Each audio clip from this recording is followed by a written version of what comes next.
Imagine a man who rose from humble beginnings to become one of history's most renowned and influential leaders. A man whose military genius reshaped the whole of Europe and ignited a series of wars which would change the course of history forever. Today, we take a look at Napoleon Bonaparte, but more specifically, what it would take to be a soldier in Napoleon's army. From the physical and mental demands to the challenges and motivations of the day. Sit back, relax, and remember to subscribe, as you discover whether you could have fought for Napoleon. The day is December 2nd, 1804, and a 35-year-old Napoleon in a ceremony at Notre Dame Cathedral has just crowned himself the Emperor of France. Having grown disillusioned with the revolutionary ideals of the previous decade, and in a move to legitimise both his ambition and power. By this point, Napoleon had already established himself as one of history's most competent leaders, not only on the battlefield, having already defeated the Austrians and the British, but with his ability to inspire and rally the French people behind his vision of a unified and powerful France. We are exactly a year away from one of his most famous victories, the Battle of Austerlitz. By this point, Napoleon and his army are looking relatively unstoppable.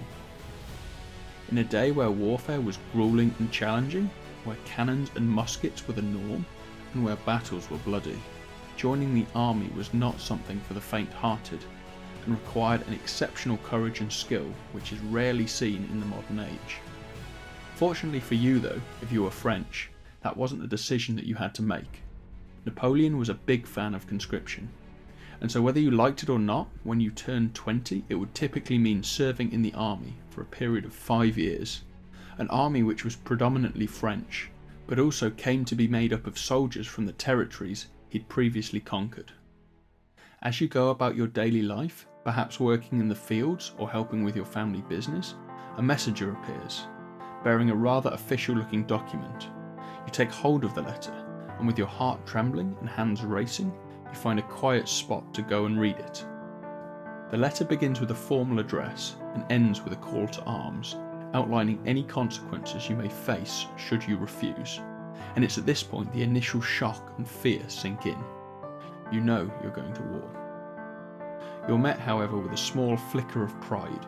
In a day before modern electronic communication, you've heard a few stories of the heroes and martyrs who have previously fought for and laid down their lives for the revolution, and inspired by a sense of honour, you decide to take up the call to fight alongside one of the most fearsome armies the world has seen. Although, it's not without its sense of conflict and doubt. Will you return? And if not, what would happen to your family? Your motivations, however, are clear. Not only a love for the country, the revolution, and a sense of patriotic duty, but the promise of good pay, bonuses, and even land grants were up for grabs.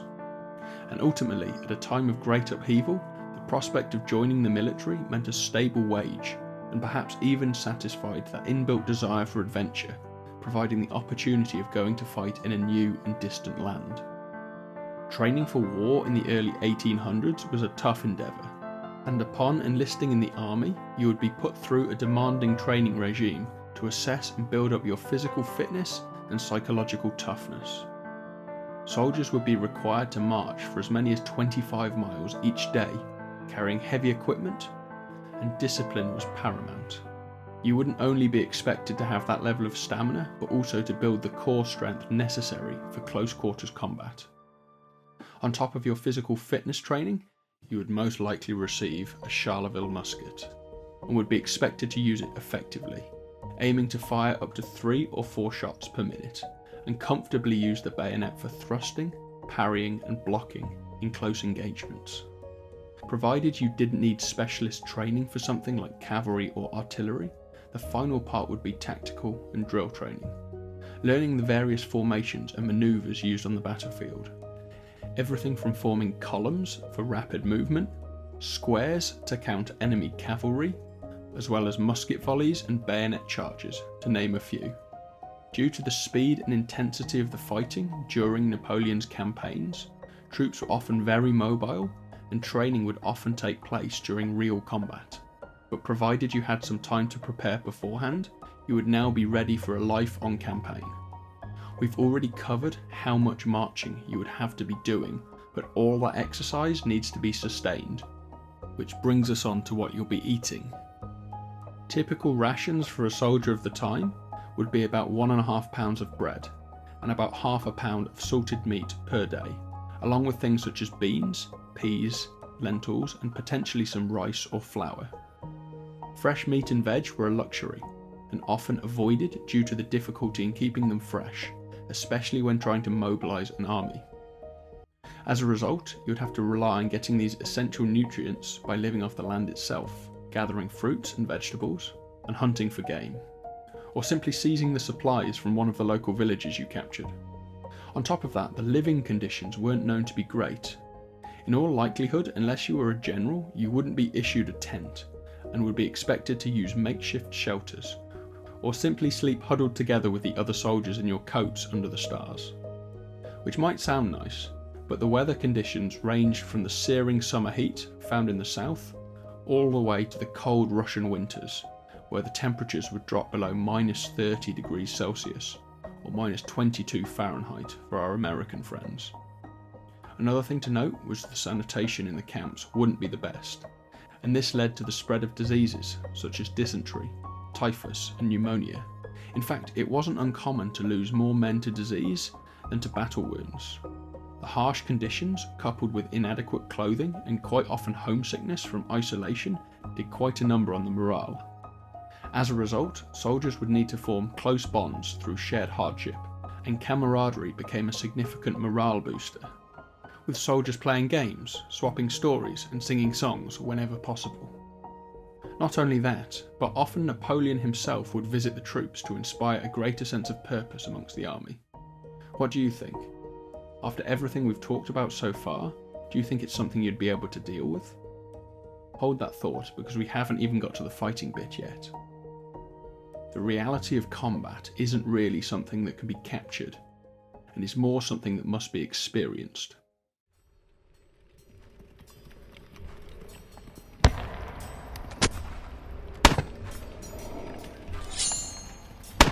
Imagine for a minute you're standing in formation, firing a series of musket volleys at the enemy. You've just been given the signal to fix bayonets. Close quarters are imminent. The air is thick with smoke. There are cannons going off all around you, and you're disorientated by the screams and the shouts of the other soldiers, both friend and foe. How do you think you would fare? Despite all the tactics, training and discipline, the battlefield was chaotic, and until you're in that situation, it's almost impossible to know just how you would react. So you take out your long, sharp bayonet and fix it to the end of your musket, effectively turning it into a spear. Staring down the range towards the enemy line, the time that passes seems like an eternity, and then you hear it, the command you've been waiting for. Charge! At which point adrenaline kicks in, and you find yourself running alongside the rest of your brothers, headlong towards the enemy line. You see it coming ever closer, 60 metres, 50 metres, 40 metres. You hear a musket ball whiz past your ear, and the cry of a man behind you as he is struck. 30 metres, 20 metres, 10 metres. By this point, there's no going back. You know it, the man next to you knows it, and the enemy knows it. You raise your bayonet and lock eyes with the man in front of you. The lines collide, and hand-to-hand combat ensues. Bayonets are flying everywhere. If they broke, then the knives and sabres would come out. Some men would rely on using the butt of their musket. It was a frenzy by every sense of the word, and although training was rigorous, this is where survival instincts kicked in, where the fighting was at its most intense and driven solely by the will to survive. After the fog settles, the results of such a charge become apparent. But whichever side won the day still would likely have taken heavy losses, not to mention the physical and mental scarring which would affect the survivors for years to come. If the attackers broke the line, then there was a chance the defenders would retreat and try to regroup before engaging in a counterattack. If they didn't, then the chance of the attackers regrouping was slim, and many of them would have lost their lives. This is just one example of a single tactic used in the Napoleonic era, but there were plenty more, at many of which Napoleon was an expert orchestrator. At the Battle of Austerlitz, he defeated a numerically superior force using a combination of deceptive positioning and a well-timed central assault with good use of his reserve forces. It's considered a masterclass in military strategy and is still studied today. It's well worth looking into if it interests you, and maybe in the future it's something I'll do a video on. The reality is though that the battlefield in the early 1800s was unforgivingly brutal, and the casualty rate was enormous. It took incredible courage to fight and took a huge psychological toll on the survivors. Cavalry charges, massing artillery and aggressive offensive manoeuvres were commonplace, and all at a time before penicillin, so any injury could in the long run prove fatal. So what do you think? Could you face the terror of charging or being charged by enemy soldiers, knowing that survival wasn't guaranteed? Looking back on the early 1800s, it was a different time, a time in which honour and glory and loyalty governed the day.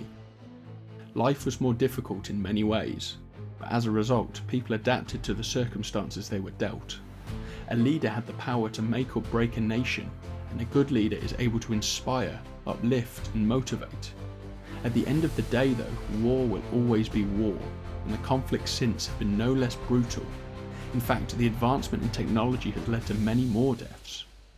It has always taken and will always take a great deal of courage to step onto the battlefield, and with all that's at stake, is it worth the rewards?